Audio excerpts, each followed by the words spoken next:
All right, thanks, Jason. Well, changes are on the way for this hurricane season. Storm Track 15's meteorologist Corey Smith explains.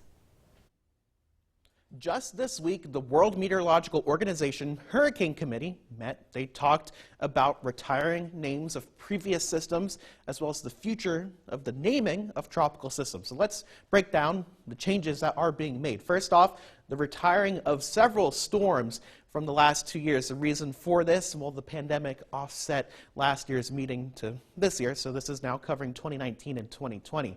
Dorian, Laura, Ada, and Iota, all names that will be retired and replaced with new names as you go ahead into the future here. And speaking of the future, the 2021 storm names.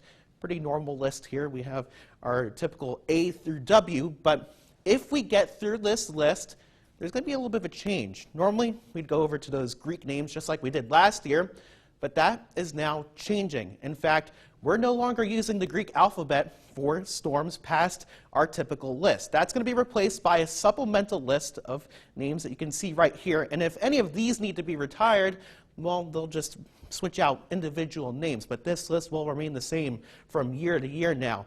The reason for these changes, well, it's more likely that we're going to be getting to that Greek alphabet every year now with the changes in our climate patterns. Multiple of those Greek letters sound very similar, so that makes communicating things a little bit harder. Eta, Zeta, and Theta, pretty good example of that. Names are hard to translate into other languages. Remember, the hurricane basin covers both South and North America, and there really wasn't a formal plan to retire any Greek names, which, in fact, you saw 2 of those were retired.